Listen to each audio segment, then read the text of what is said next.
Good evening to everyone in attendance. Thank you all for being here. Good evening, Hazard, Kentucky, Perry County, and to all of those listening in our East Kentucky region. My name is Phil Neese. I am the host of Talkback on Wsgs. And on behalf of Wsgs, Envision Hazard, and the Perry County Public Library, we welcome you all to the first of two candidate forums before this fall's election on Tuesday, November the 5th. We are grateful to all of those listening to us on WSGS 101.1 FM. We also appreciate everyone watching this event currently on Facebook Live through the WSGS Facebook page and WSGS YouTube. For those watching us on Facebook Live, information is to come for you to participate in these proceedings, which are taking place in this wonderful auditorium provided and operated by the fantastic staff of the Perry County Public Library. We thank them greatly for the use of this venue. These forums would not be possible without the generous help of several sponsors, and we have to take a moment to thank them all greatly. They are People's Bank and Trust, Tim Short Auto Group, East Kentucky Gravel Sales, Custom Cleaners, Mine Service Company, Rental Pro, Ascend Strength and Fitness, Ferriston Haunted Forest, Michelle Jones Realtor, Hot Rods Pizza, DJ Hoskins of Tim Short Auto, The Pantry Shelf, and Belcher and Boudreaux. We thank them all so much for their sponsorship.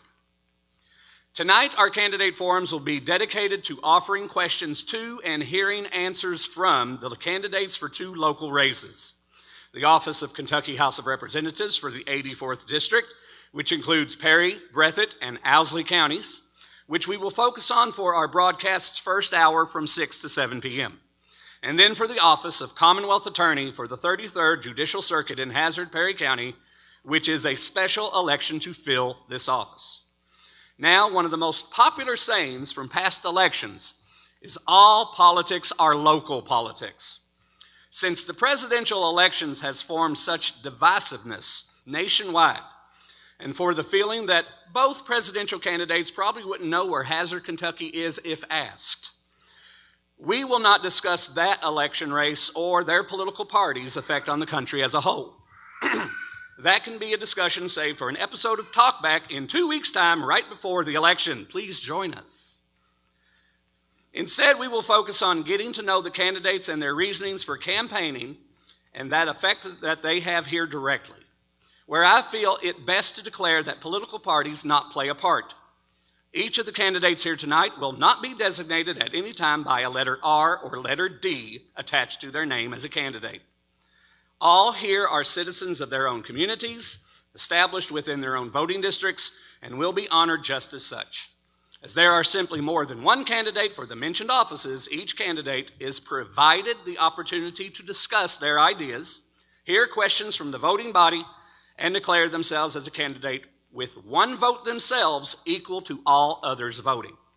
WSGS, Envision Hazard, and the Perry County Public Library are in no way endorsing any candidates in the upcoming elections, and any commentary by myself that may sound like an opinion, I assure you, are my opinions and mine alone. But this is also a forum to allow you, the voting public, to question these candidates on issues and concerns that affect you. I will offer my own pre-prepared questions to the candidates as moderator, but I may also ask questions made by those in attendance before we begin tonight. We welcome those in our attending audience at designated times to come to the front of our stage and ask questions directly. We thank Ms. Sherry Spradlin for organizing our questions table, allowing audience members the means to write and ask them. Also, for those valuable voters watching us on Facebook Live broadcasts, found on WSGS's Facebook page, if you wish to offer your own questions via the comments of Facebook Live, you are welcome to do so, though we cannot guarantee that all questions will be asked to our candidates tonight. Now, speaking of our candidates, we are happy to welcome to our first candidate forum, candidate for the 84th District House of Representatives, Mr. Zach Hall.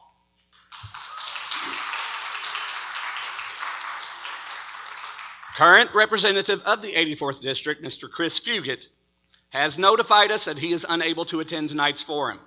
He was first notified of plans to participate in this event at the end of the month of May and did notify us difficulties in adding it to his schedule in order to attend. We have made attempts several times to work a scheduled date out to involve Mr. Fugit, including reminding him of tonight's forum last Friday. Each time he has regretfully stated that it could not fit within his schedules. We do hope for the best in Mr. Fugit's campaign in the final weeks before the November 5th election. With all that information presented, we will give a few moments for questions to be made and delivered, and we will take a small break and return soon after our candidate forum. Okay, RewardSpot. How much should people earn with free Kasasa Cash checking? 5% APY on balances as high as $25,000. Every month you qualify? That's so high. 5% APY. 5% APY. RewardSpot has gone rogue. Free checking, cash rewards. Ask for Kasasa Cash. It's our superpower. Learn more about Kasasa at People's Bank and Trust Company in Hazard. APY equals annual percentage yield. Qualifications, rules, limitations, apply. Rates and rewards vary by account balance and qualification status. Contact institution for details. Member FDIC. Get up off of that thing and go to Tim Short Chrysler. Get up off of that thing. No one will treat you nicer. And there is my invitation to James Brown, just like these other car lots are trying to imitate Tim Short Chrysler. They have 100 cars. Tim Short Chrysler has 300. They claim to have the lowest prices. Tim Short Chrysler does have the lowest prices and will always save you money. Tim Short Chrysler, give them a call right now, 606-436-2277. Guys, get up off of that thing and save you some money at Tim Short Chrysler.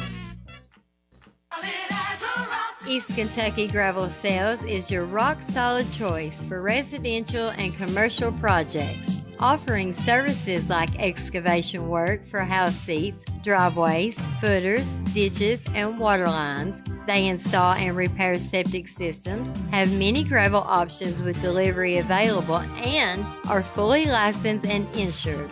East Kentucky Gravel is looking to hire a CDL driver. Stop by in person at Highway 15 South in Happy, Kentucky, or call 606-438-4925. Make East Kentucky Gravel your rock-solid choice. Solid as a rock. Hey, you. Yes, you. The one that's listening. Yeah, you. You've heard of Custom Cleaners. They've been around Hazard forever. And you think that dry cleaning is all that they do. Well, guess what? They also do laundry now. And what an excellent job they do. That gives you more time to spend with the family. If you need something for your business that concerns cleaning for your employees, they do that too. There's no job too big that Custom Cleaners won't do and do it right. And they have delivery and pickup if you need it. Custom Cleaners, 436-3466. Here in Hazard, give them a call today to do your laundry. Mine Service Company, a trusted name for quality mine supplies, is happy to announce the opening of their new hydraulic hose division. Now you won't have to travel abroad to get hoses and fittings. Located on Highway 15 South, on Willie's Way across from Applebee's in Hazard. Everything you'll need to get up and running. They even have hoses and fittings for Cat, Volvo, and Komatsu heavy equipment. Trusted for over 100 years in the mining industry. And now bringing you quality products in their new hydraulic hose division in Hazard. Mine Service Company. Rental Pro Propane. Hey. Yes, sirree, baby. It's that time of year again. The chill is in the air. So when you need your propane tanks refilled, keep Rental Pro in mind. We have fast, convenient service and down-home pricing. So again, when your baby's got the chills and she needs her tank refilled, Rental Pro Propane. Hey.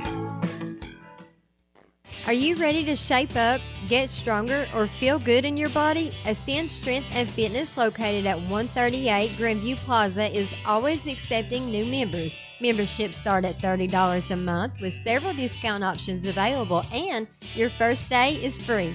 Ascend Fitness is open 24/7, has over 10,000 square feet of workout machines to choose from, a supplement shop, and personal training available.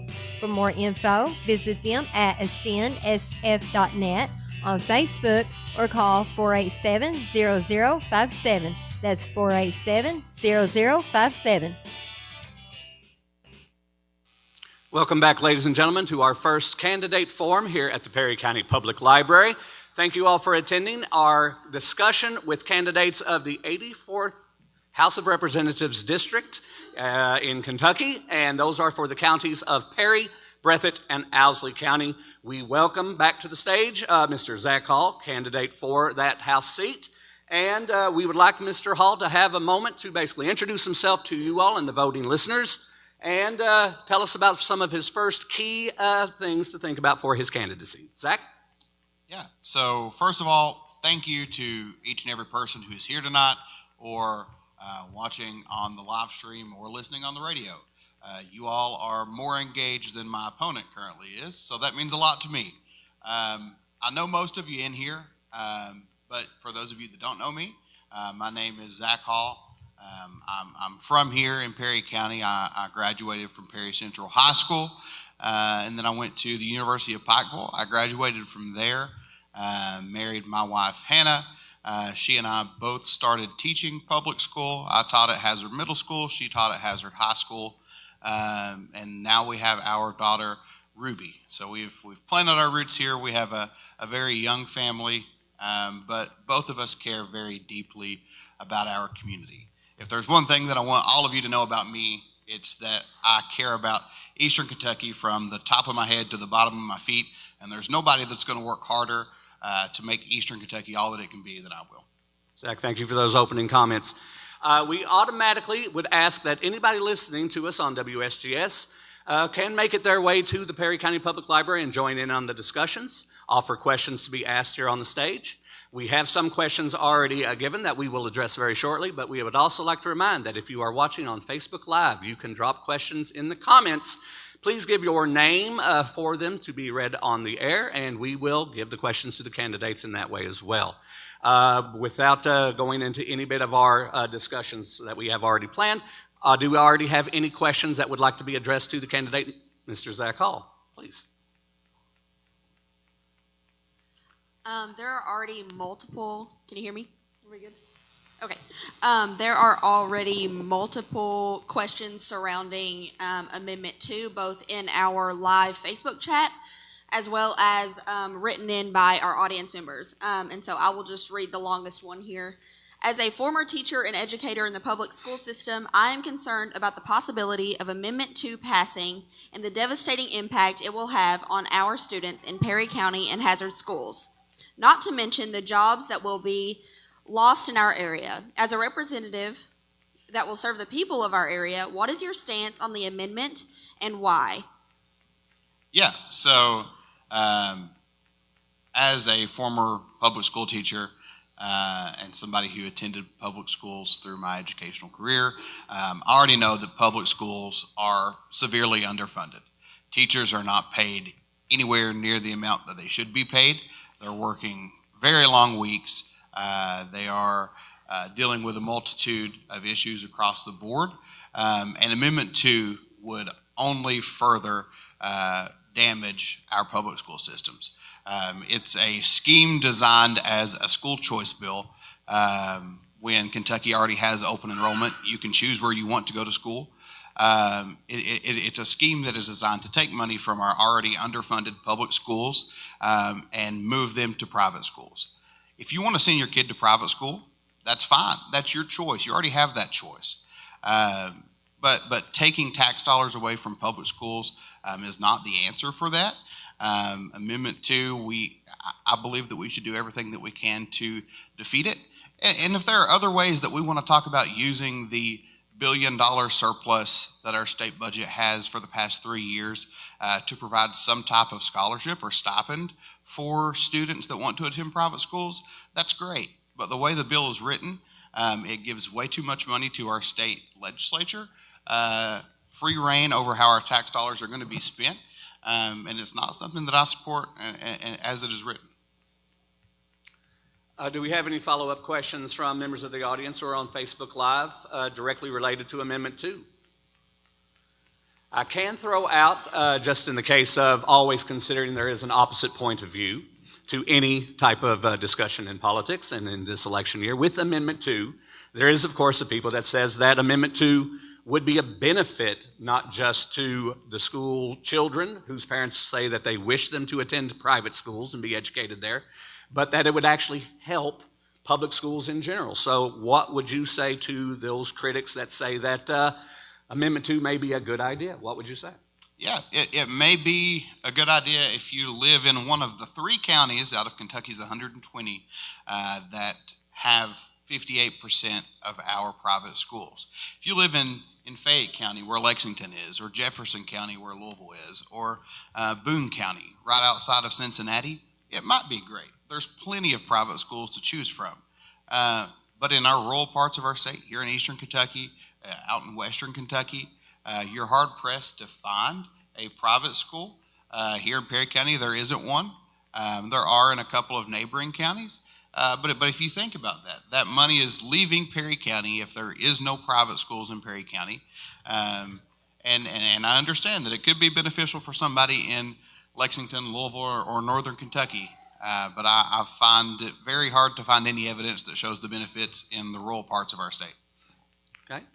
If there is someone that would come to you and says that I am a voter considering your vote, but Amendment 2 is important to me and that I want my child to attend a private school, how would you address that point of view, that is just what they want, or would you convince them that maybe the public school option is better?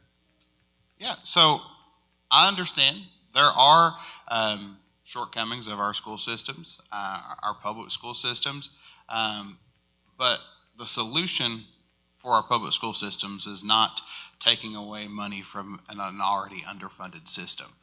We need to be using the proper resources to make sure that our students are set up for success in our public school systems.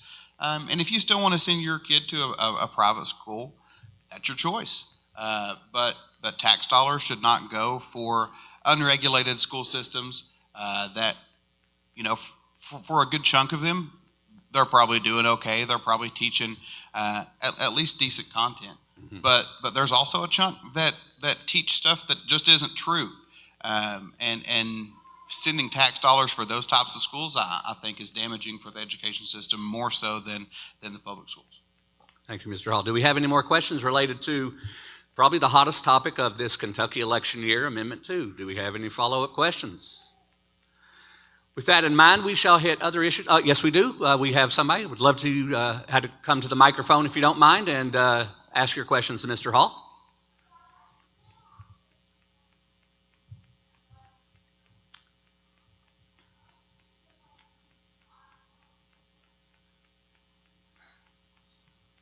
I know this is a little odd because I'm going to be speaking later, but this is an issue that is very, very important to me. I've got a special needs 6-year-old child. Can you speak on how Amendment 2 is going to affect, our special needs public school students in rural parts of Kentucky? Yeah, so as that's a great question, and one of the, I think, the more important top parts of this topic that isn't being discussed as open as the funding part. But private schools, there are no regulations that require private schools to accept students that have learning disabilities. And that's a system that I think is doing a huge disservice to our students. Just because a student is classified with a learning disability doesn't mean that they should be afforded less opportunities than other students. So if tax dollars are funding private schools, they should have to accept any student that applies if the tax dollars are funding that. It's a system of discrimination that I think hurts our students if we're allowing them to reject students based on any type of learning plan that they're on. So we have to put our children first above anything else. We will address other issues and other questions from our Facebook Live watchers and the listeners on the radio and here in our audience soon. We will take another break and come back with our candidate forum.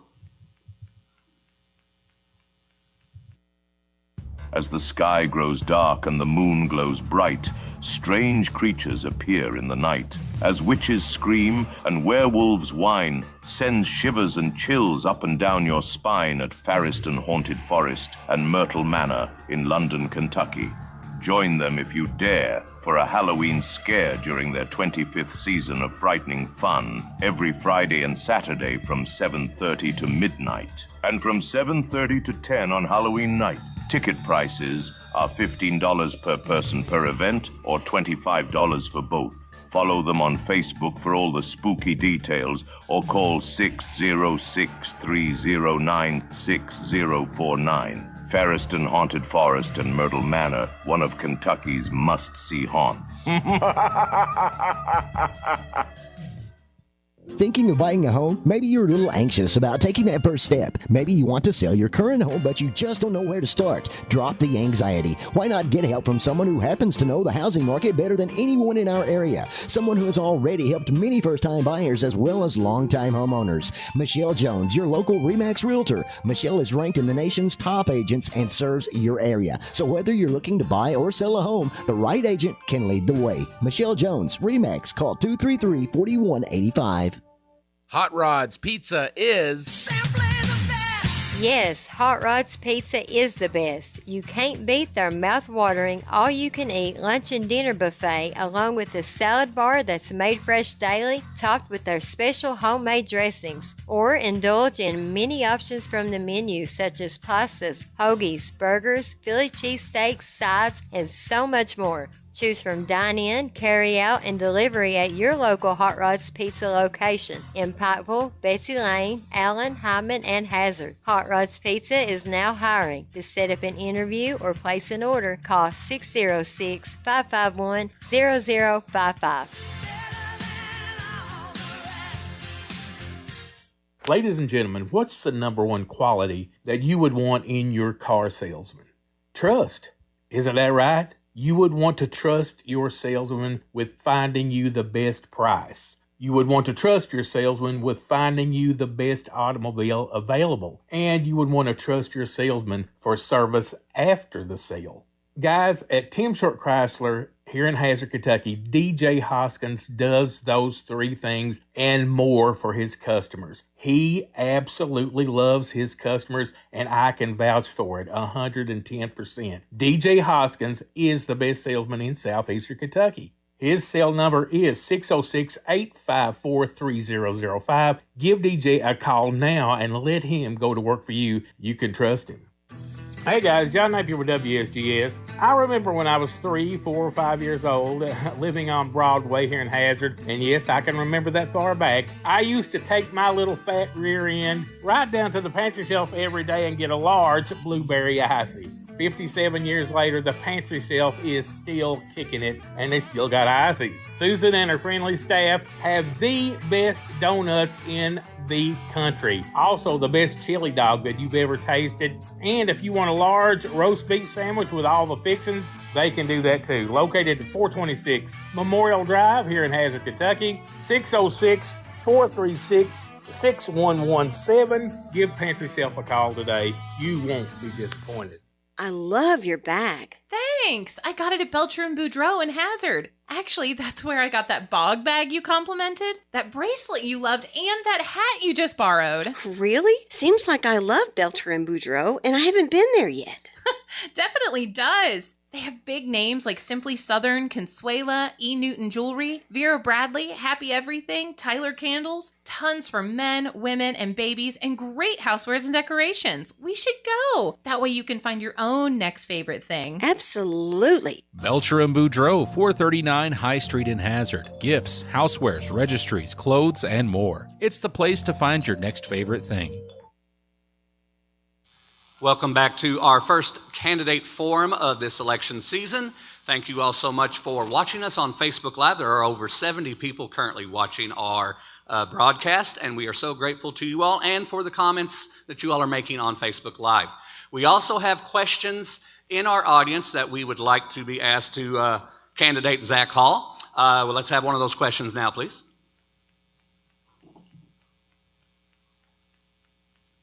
There's a lot of national rhetoric between two major political parties that has caused hatefulness and division both locally and statewide. As state rep, what are you doing to bridge this divide? Yeah, so I think this is a great example of what we can do to bridge that divide. We're here, we're having conversations in an orderly fashion. We're not screaming at each other, we're not on Facebook fighting in the comments. Having meaningful dialogue and understanding why people have the perspective that they do. Everybody has a perspective, and they've built it through their life experiences, and there's a reason that they have it. So minimalizing their belief or their approach to things is not the answer, but understanding why each person believes what they do. I have a different experience than each of you in the crowd. I'm probably going to have different opinions, and I don't believe that there's anybody out there that completely believes one belief system from a political party or another. I think that if you sat down and looked at the issues based on where you live, the jobs that you worked, your life experiences, there's probably going to be some ideas from both major political parties and then in between that you believe. But in a day that we have social media and what people refer to as echo chambers, it's really easy to lose that personal experience in politics. So bridging the gap starts with just talking to people, having those conversations in a meaningful way, in a respectful way, and not losing friends over it, but walking away from a conversation, taking in a new perspective, and still respecting people, even though they have a different belief than you do. We all want to make our country better. We all love our country, but sometimes we have different approaches for that. All right. A Facebook question has come up, and I think it's actually one that might not be something that you've thought of generally, but I think it's a great question. From Shane Stamper on Facebook Live. The state is hiring people off the street at a higher pay rate than someone that has been employed for 10 plus years. How would you try and help the state of Kentucky appreciate the employees that have been with them for a standard amount of years? Yeah, so we have the past 3 years, the state's had a $1 billion budget surplus. I think that there should be some type of tiered system based on your experience, how long that you have been an employee of the state, that grants you merit compared to somebody who they're hiring off the street or a new hire, and it should give you some type of guarantee. In the education system, they have a system that once you have been there so long, you receive tenure, and you know that your job is secure unless you're doing something that is just absolutely warrants you to lose your job. So being sure that employees have job security and taking care of our working families and our employees should be top priority of the legislature. And for state employees where the legislature does have some pull over that, I think entering legislation that would protect those jobs based on a merit system would be beneficial for our workers. Okay. I think if we have other questions in our audience present right now, we could address them right now. Do we have another question that could come up?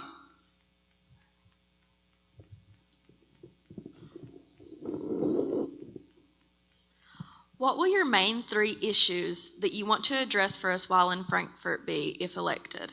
And how will each of these, if passed into law, help our people here in the 85th District? I'll keep score with this. Top 3 issues. All right. So we've built our campaign around 3 central issues. First and foremost is education. So making sure that we are using our surplus that we have in our state budget right now to give our teachers a much deserved pay raise and increase classroom funding to make sure that our students have every opportunity that they can to succeed, get the best education possible, and set them up for a great future. So education is our first priority. Our second is investing in infrastructure. Now, when you hear of infrastructure, you might think of roads and bridges. That's a part of it. But for the 21st century, we have to think about things like reliable and accessible internet, making sure that our water systems are reliable, up to date, provide us with clean, safe drinking water. Here in Hazard, most of our water systems were put in the 1940s, and they've been in there since. When something goes wrong, we have great city employees that go out and fix it, but you can't replace the entire system without some funding from the state. So making sure that with our $1 billion surplus, that the least we can do is make sure that citizens have clean, reliable drinking water. And this also provides us with economic opportunities. I've been in meetings and heard people that leave meetings that businesses choose not to come to Hazard because either we don't have water systems that can accommodate their business at the rate that they need, and we are working on that. And there's also difficulty if you're outside of city limits, getting internet that can run your business at the rate that we need it to in the 21st century. So education, investment in infrastructure, and then third is community development. So making sure after the 2021 and 2022 floods that we're investing in housing specifically. We have a housing shortage. We had a housing shortage prior to the floods, and it's only gotten worse since then. And even more so, a housing shortage for young professionals. Maybe they're high school graduates who want to move out of mom and dad's house, or they're recent college graduates who want to move back to the area, but there are no middle-of-the-road places to rent. Either you have a one-bedroom apartment somewhere that you hear about word of mouth, or you have a house that you can go buy. There's not much in between, and we talk about problems that we face because our young people are leaving at a record rate. Some attribute it to the brain drain, but we could definitely slow that bleed by making sure that there are housing options. I have friends who have moved away to Georgetown or Lexington because it's easier for them to find an apartment there. A lot of them work remote jobs that they could be living here in Hazard, but they just can't find housing at the same rate that they can in Lexington or Louisville or Georgetown. So making sure that we're investing into our community development, making sure that we're investing into our downtowns to make them places that people want to come to. For a long time, our downtowns were places that you came down to pay your bills, to go to the lawyer's office, and then you left. But we need to make those a destination for our people, and that will lead to great economic growth for our area. Okay. Now, I have one thing of an issue that is statewide, just not as well discussed as for or against Amendment 2, and that is on the same ballot, Amendment 1, which is about voting specifically for non-citizens or citizens of Kentucky and the regulations behind. What can you tell us and your opinions about this amendment being on the ballot? So I can already tell you, it is illegal for non-citizens to vote in our elections as it is. That's not the part that worries me. I think it's great if you want to put that provision in there. You know, voting in elections is something that is reserved for American citizens who are eligible. The part in Amendment 1 that worries me is at the end. They snuck it in on their third point. They talk about idiot or insane persons. There are a lot of people that I know that I might think are an idiot or an insane person, but that doesn't mean that I'm going to take away their right to vote. And how do you quantify that? How do you put into a definition of somebody who is an idiot or insane? I think it's a slippery slope that could be used to take away the voting rights for anybody that qualifies under that. So I'm voting no on Amendment 1 as well, just because I think that it is more of a political talking point than a meaningful piece of legislation. I think that if anybody doesn't know the full wording of Amendment 1, should really look at it and make up their own mind about it. And if you haven't done so here or in our listening audience, it's not as well known as the discussion with Amendment 2, but it definitely should be considered for the vote. So, Zach, thank you for that.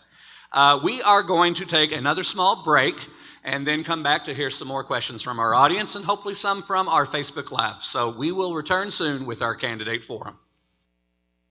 Okay, Rewards Bot. How much should people earn with free Kasasa Cash checking? 5% APY on balances as high as $25,000. Every month you qualify? That's so high. 5% APY. 5% APY. Rewards Bot has gone rogue. Free checking, cash rewards. Ask for Kasasa Cash. It's our superpower. Learn more about Kasasa at People's Bank and Trust Company in Hazard. APY equals annual percentage yield. Qualifications, rules, limitations apply. Rates and rewards vary by account balance and qualification status. Contact institution for details. Member FDIC. Get up off of that thing and go to Tim Short Chrysler. Get up off of that thing. No one will treat you nicer. And there is my invitation to James Brown, just like these other car lots are trying to imitate Tim Short Chrysler. They have 100 cars. Tim Short Chrysler has 300. They claim to have the lowest prices. Tim Short Chrysler does have the lowest prices and will always save you money. Tim Short Chrysler, give them a call right now, 606-436-2277. Guys, get up off that thing and save you some money at Tim Short Chrysler. East Kentucky Gravel Sales is your rock-solid choice for residential and commercial projects, offering services like excavation work for house seats, driveways, footers, ditches, and water lines. They install and repair septic systems, have many gravel options with delivery available, and are fully licensed and insured. East Kentucky Gravel is looking to hire a CDL driver. Stop by in person at Highway 15 South in Happy, Kentucky, or call 606-438-4925. Make East Kentucky Gravel your rock-solid choice. Solid as a rock. Hey, you. Yes, you. The one that's listening. Yeah, you. You've heard of Custom Cleaners. They've been around Hazard forever. And you think that dry cleaning is all that they do. Well, guess what? They also do laundry now. And what an excellent job they do. That gives you more time to spend with the family. If you need something for your business that concerns cleaning for your employees, they do that too. There's no job too big that Custom Cleaners won't do and do it right. And they have delivery and pickup if you need it. Custom Cleaners, 436-3466. Here in Hazard, give them a call today to do your laundry. Mine Service Company, a trusted name for quality mine supplies, is happy to announce the opening of their new hydraulic hose division. Now you won't have to travel abroad to get hoses and fittings. Located on Highway 15 South, on Willie's Way across from Applebee's in Hazard. Everything you'll need to get up and running. They even have hoses and fittings for Cat, Volvo, and Komatsu heavy equipment. Trusted for over 100 years in the mining industry. And now bringing you quality products in their new hydraulic hose division in Hazard. Mine Service Company. Rental Pro Propane, Propane, Propane. Hey. Yes, sirree, baby, it's that time of year again. The chill is in the air. So when you need your propane tanks refilled, keep Rental Pro in mind. We have fast, convenient service and down-home pricing.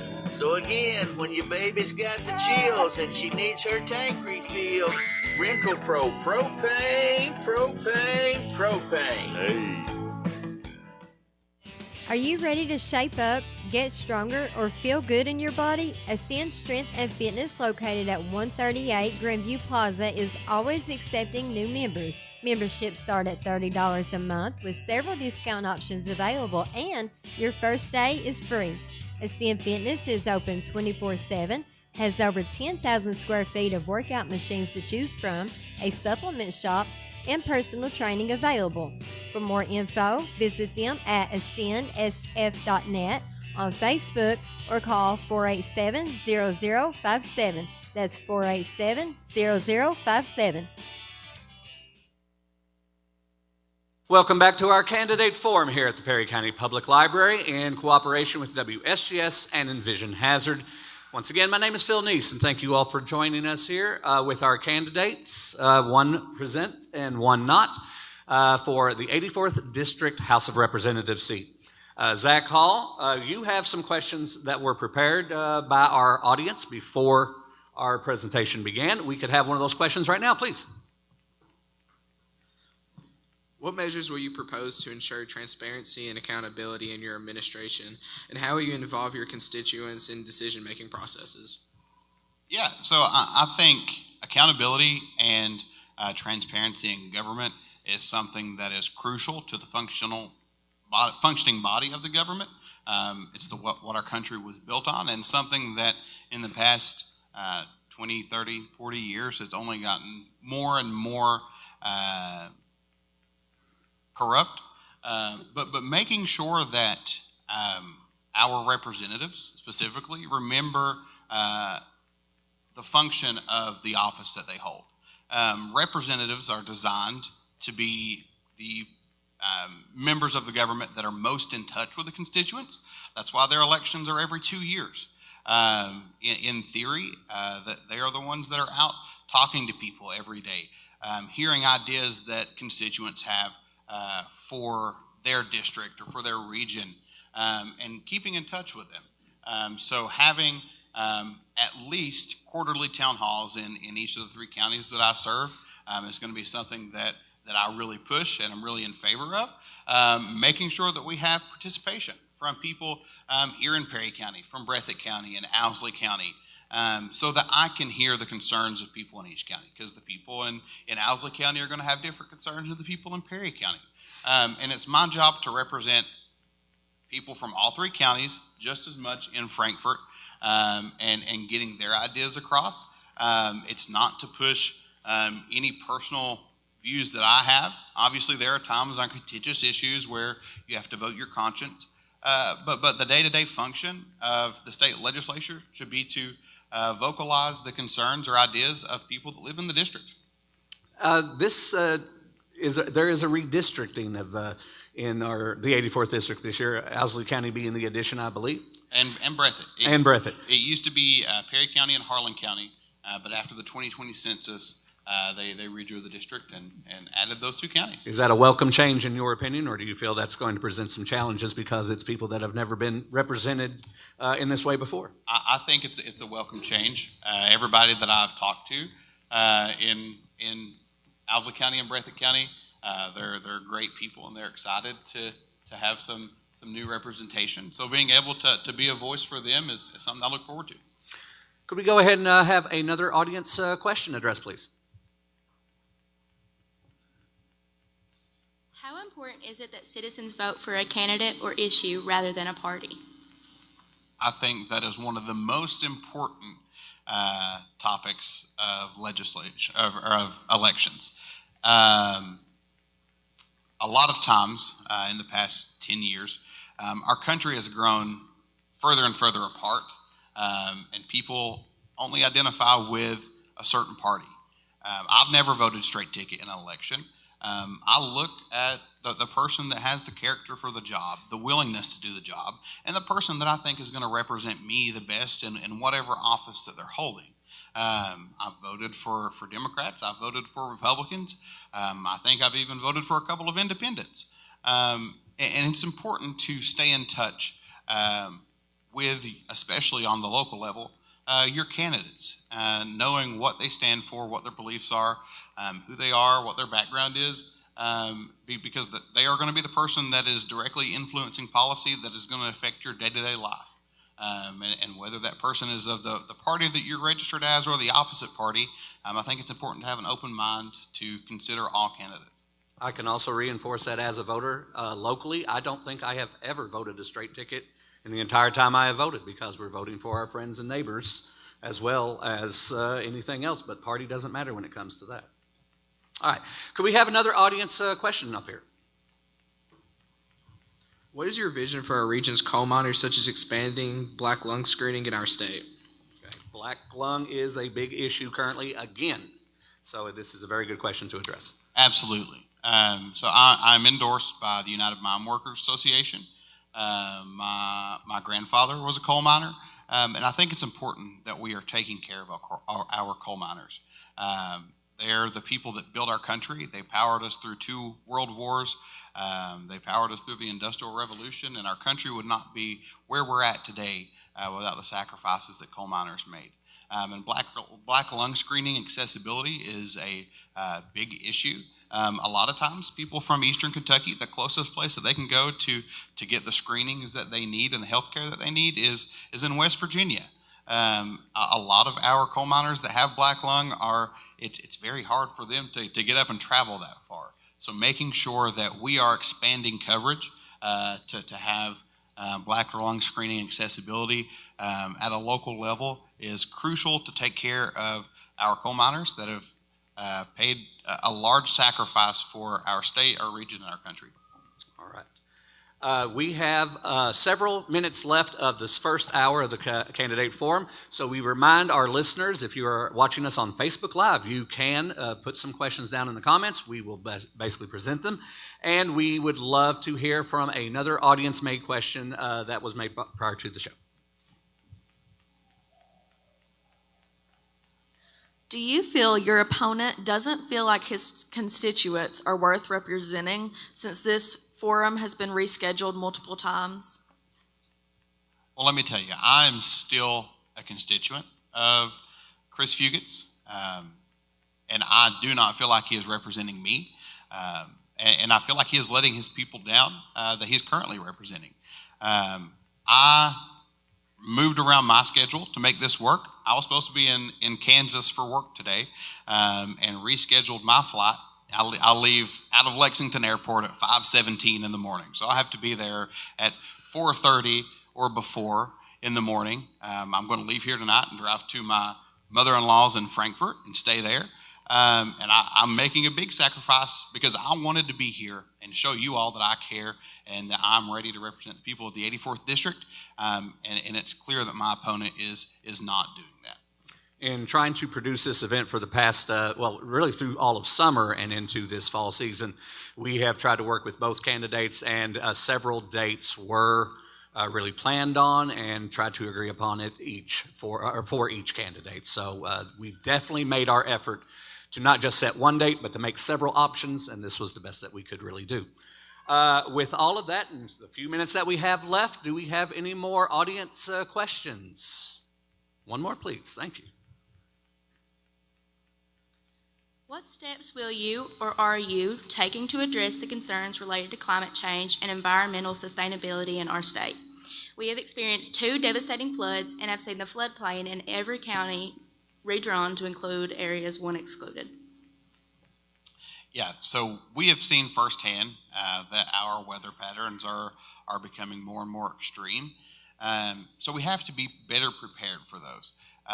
We're currently building what the state calls higher ground communities, so moving some of those houses out of the floodplains. But we also need to consult with engineers to make sure that debris are clear from our rivers and streams. I know that was a huge issue during our floods before. Obviously, we had record amounts of rain, but if you noticed here in Hazard, it wasn't the North Fork of the Kentucky River that did a lot of the damage. It was the smaller streams that the culverts got backed up, and all this rain had nowhere to go, so it went to areas that it had never been before. So making sure that we're consulting with engineers to make sure our rivers and streams are clean, to be able to accommodate some higher water movements, and that we are preparing for the future, even if that looks like maybe installing some floodgates. I know in eastern Kentucky there are a few cities that do have floodgates, Harlan being one of them. But looking at that as an option too for flood mitigation and preventing those disasters in the future, because I think it's something that, as we've seen in North Carolina the past month, that it's something that we're going to keep continuing to experience. At what rate, I don't know, but I don't think it's out of the question that it happens again. I hope it never does, but with the way that our patterns are moving, it's a matter of time. I think it is a safe statement to make that the vast number of those higher ground housing projects occur within the 84th District itself. Yeah, there's a couple in Perry County, one in Breathitt County, I don't know of any in Owsley County, and then one on the not Perry line. Well, Zach, we are going to ask that as we conclude this first hour of the candidate forum, that we are going to give you 1 minute to basically make your final summations of exactly what you want people to know. Yeah, so as you can tell, I'm showing up, I'm here. I'm ready to represent the people of the 84th District. I'm a former public school teacher. I want to make meaningful investments in our education systems to give our children the brightest future that they can have. make investments in our community's infrastructure and community development to make sure that our young people can move back and that we're not continuing to see a population decline, and that with our infrastructure we can make economic investments that lead to job growth, job creation, and are allowing the people of the 84th District to have good paying jobs, to feed their families and stay in the region so they don't have to move to go to places like Georgetown and work at Toyota or leave and work a lineman job somewhere. We should be able to have good paying jobs here for our people, and it's my commitment to serve each and every one of you every day. Thank you, Zach Hall. We appreciate it, and good luck to you in your candidacy for the House of Representatives. All right, with that being the conclusion of our first hour, we would like to once again say that this was an event that could not be done without the sponsorship of many good businesses in our area. People's Bank and Trust, Tim Short Chrysler, East Kentucky Gravel Sales, Custom Cleaners, Mine Service Company, Rental Pro, Ascend Strength and Fitness, Ferriston Haunted Forest, Michelle Jones Realtor, Hot Rods Pizza, DJ Hoskins of Tim Short Chrysler, The Pantry Shelf, and Belcher and Boudreaux. We will take a break in between our two candidate forums of the evening, and when we return, we shall be having our discussion with the two candidates for the Commonwealth Attorney for the 33rd Circuit District.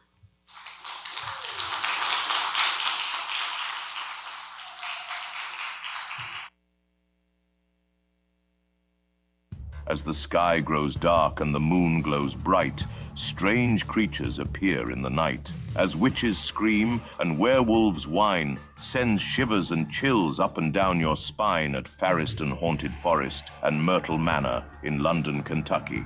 Join them if you dare for a Halloween scare during their 25th season of frightening fun, every Friday and Saturday from 7:30 to midnight, and from 7:30 to 10 on Halloween night. Ticket prices are $15 per person per event or $25 for both.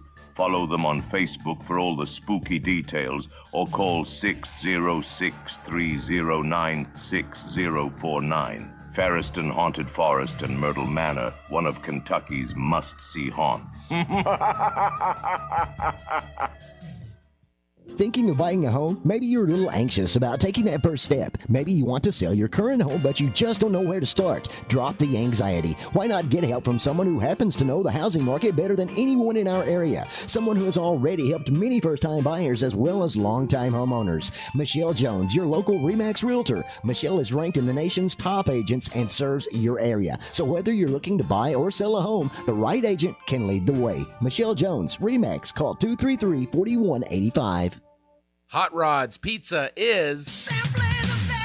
Yes, Hot Rods Pizza is the best. You can't beat their mouth-watering, all-you-can-eat lunch and dinner buffet, along with the salad bar that's made fresh daily, topped with their special homemade dressings. Or indulge in many options from the menu, such as pastas, hoagies, burgers, Philly cheesesteaks, sides, and so much more. Choose from dine-in, carry-out, and delivery at your local Hot Rods Pizza location in Pikeville, Betsy Lane, Allen, Hyman, and Hazard. Hot Rods Pizza is now hiring. To set up an interview or place an order, call 606-551-0055. Ladies and gentlemen, what's the number one quality that you would want in your car salesman? Trust. Isn't that right? You would want to trust your salesman with finding you the best price. You would want to trust your salesman with finding you the best automobile available. And you would want to trust your salesman for service after the sale. Guys, at Tim Short Chrysler here in Hazard, Kentucky, DJ Hoskins does those three things and more for his customers. He absolutely loves his customers, and I can vouch for it 110%. DJ Hoskins is the best salesman in southeastern Kentucky. His cell number is 606-854-3005. Give DJ a call now and let him go to work for you. You can trust him. Hazard, and yes, I can remember that far back. I used to take my little fat rear end right down to the pantry shelf every day and get a large blueberry icy. 57 years later, the pantry shelf is still kicking it, and they still got ices. Susan and her friendly staff have the best donuts in the country. Also, the best chili dog that you've ever tasted. And if you want a large roast beef sandwich with all the fixings, they can do that too. Located at 426 Memorial Drive here in Hazard, Kentucky, 606-436-6117. Give Pantry Shelf a call today. You won't be disappointed. I love your bag. Thanks. I got it at Belcher and Boudreaux in Hazard. Actually, that's where I got that bog bag you complimented, that bracelet you loved, and that hat you just borrowed. Really? Seems like I love Belcher and Boudreaux, and I haven't been there yet. Definitely does. They have big names like Simply Southern, Consuela, E. Newton Jewelry, Vera Bradley, Happy Everything, Tyler Candles, tons for men, women, and babies, and great housewares and decorations. We should go. That way you can find your own next favorite thing. Absolutely. Belcher and Boudreaux, 439 High Street in Hazard. Gifts, housewares, registries, clothes, and more. It's the place to find your next favorite thing.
everyone back to our second hour of the first candidate forum for our 2024 election. Remember, the election takes place on November the 5th, and it is extremely important for everyone to go out and vote. With that in mind, the candidate forum for our second half of tonight will be to introduce everyone to the two candidates for Commonwealth Attorney here in Perry County, or I believe it is the 33rd Judicial District, correct? And once again, we stress the importance of how well local politics should be treated locally. These two individuals are citizens of our local community as well as attorneys within our local community. They just happen to be vying for the same office. With that in mind, there is no true parties involved. In fact, I'm extremely glad to see that as both gentlemen arrived today, the first thing they did is meet each other, shake hands, and talk as citizens of our community. I'm also glad to report that shout out to my mother, who is extremely viable in saying to me, both of these gentlemen are friends, therefore treat them like friends, and I do. So gentlemen, thank you all so much for attending. With that in mind, we are going to just say that to begin our discussion, as questions are being generated, that I had to do the thing with my own knowledge of the law being as minor as it is, and the office of Commonwealth Attorney not being the level that a common voter should have. I did the common thing that everybody has done, and I Googled exactly what the job represents. So according to Google, specifically in the state of Kentucky, Commonwealth Attorney is the title given to the elected prosecutor of felony crimes in Kentucky. The mission of the Office of Commonwealth's Attorney is to promote public safety through the ethical, fair, and just prosecution of criminal offenses. Prosecutors have the authority to investigate persons, grant immunity to witnesses, and accused criminals and plea bargain for defendants. The Commonwealth's Attorney and county attorneys in judicial circuit shall cooperate in the enforcement of criminal and penal laws of the Commonwealth. With all that being said, I'll only throw it to the both of you. If any bit of that needs to be adjusted, we're going to hear it from you. We would first like to give about 2 or 3 minutes to each candidate just to talk about themselves and the keys of their candidacy. As I only read from left to right, therefore I'm going to judge to the right or to the left first. Mr. Jonathan Wilder, you may have the floor. Your microphone switch is on the bottom of the microphone. Are we on? We are on. I'm going to treat this just like I treat your trial. I'm going to walk out and I'm going to talk to you. I asked him if we could talk. That's the first thing, if we could get up and stand and talk to you. First things first, I want to thank you all for being here. This is one of the most important things that you do as a citizen. It's the same thing that I tell jurors when they show up. This might not be something that everybody wants to do, but coming out and participating in the actual process is hugely, hugely important for us. And this is a hugely important race for us. We just went through some serious issues in Perry County with our Commonwealth Attorney's Office. And in my mind, we've had them for a while. And that's the reason I'm running for this office. I grew up in the head of a holler over in Muncies Creek, over in Leslie County. I grew up right in the middle of the opioid epidemic. I watched OxyContin flow like a river through classrooms, through my friends, and through my family. And when I got an opportunity to be an assistant Commonwealth's attorney, I jumped at that opportunity. It turned out that I got myself into a very strange situation, and that I worked for a Commonwealth's attorney that ended up getting federally indicted. And I need to take that on head on. Since that time, me and that office have spent every second that we have turning that place around. We have regained the trust of law enforcement in a way that has not existed since I've been practicing law. We have built connections with our community that have never happened. We are running the court system more efficiently than it has ran since I've been practicing law. And I've been practicing law since John Hanson has been the Commonwealth's attorney, which in my mind was the least efficient that we have had. I would not be running in this race if I was not running against John, and I like John, but I've practiced law against him, and that's the reality. Our community knows it, people that have worked in the court system. It's just the truth. I can represent you. I can be the person that can be in court and have the sense to actually do the job. And God knows Perry County needs that. We need somebody that can actually do it. I'm here asking you to give me the opportunity to do that. I've tried more cases in Prairie County in the last 10 years than probably all of the other attorneys combined. That's fact. I have the ability to do this job. I want to do this job. And I'm wanting to ask you to give me the opportunity to do this job. I will do everything within my power to make sure that everybody, whether they live up in the head of a holler or they come from the best family in Hazard, has equal treatment in our court system, which is something else that we know hasn't happened. It has not. And I will do that. I believe that to the core of my soul. I grew up seeing people being treated differently. The biggest thing that I want is every single person that comes before us in the justice system to be treated exactly the same. I don't care who your mom and dad is. I don't care where you were raised. I don't care what your job is. I will treat you exactly the same. And anybody that's seen me since we've essentially taken this office over in the last 8 months will tell you that that is exactly what we've done. We've been putting people who have struggled with drug addiction into rehab. We have handled significant cases, one after one. And we have one of the best offices in Kentucky right now. We went from the travesty that was there to one of the best offices in Kentucky. Paul Sandlin, our Commonwealth's investigator, is sitting here, Commonwealth's detective, and he is one of the finest men that I've ever met. We have a victim's advocate named Liz Jones, who is one of the finest people I've ever met. We've got Lori Gadbury working there, one of the finest people I've ever met. And we have Ryan Mosley working in our office, who is one of the finest young attorneys in Kentucky. And I believe that if we are given the opportunity to continue this, that we will have one of the best Commonwealth's offices in the state. That's what I want. Equal time and equal floor space to Mr. John Hanson. Thank you. Switch is on the bottom of the mic. Can you hear me? Turn the mic on there, right there you go, at the bottom. Can you hear me now? Is it on? It is. Okay. Guys, my name is John Hanson. A lot of you know me. I've been here for a while. My wife Laura teaches at Hazard High School. She was formerly a dietitian at Hazard ARH. I've served as Commonwealth Attorney for 2 terms prior. First term started in 2001 to 2006. During that time, we did something when I was Commonwealth Attorney that had never been seen before. We stood up to a whole lot of corruption that was happening. You didn't see it. Some of you heard about it. What I did is I didn't join it.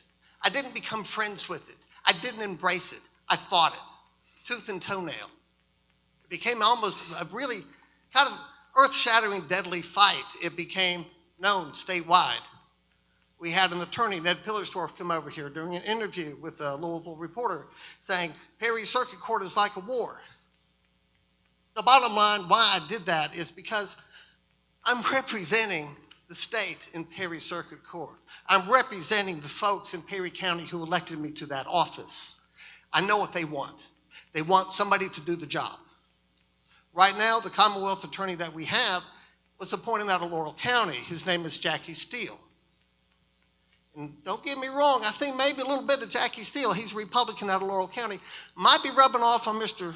Wilder over here because he kind of sounded like J.D. Vance at the beginning, didn't he? Just saying. But the bottom line is this. My first month in that office, we had 81 indictments. It was called the OxyFest. That was the first step. The personnel of the courthouse at that time did not think we were capable of it. But myself and Lori Gadbury ran that office by ourselves for the first 3 months. And we did the job we needed to do. Then the trials came up. We won 10 in a row. A lot of people didn't like we were winning trials, but we were getting convictions, guys, on child sex offenders, okay?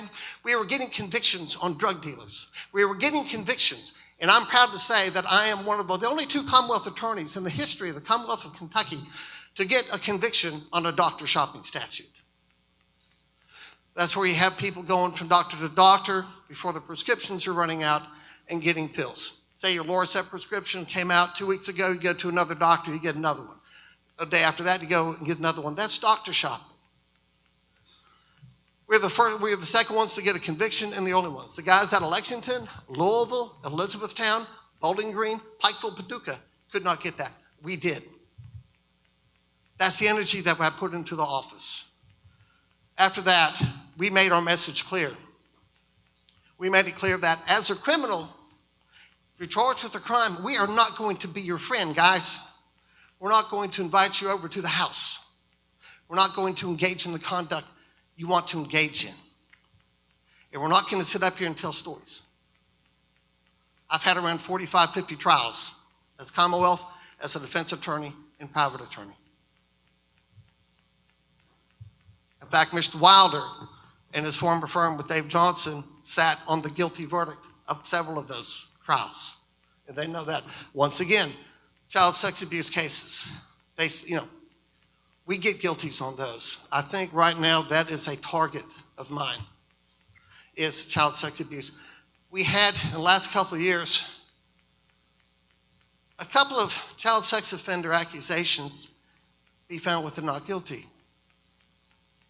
And then a couple of them got kind of slap on the hand for doing what they did. My goal is this: these guys are kids.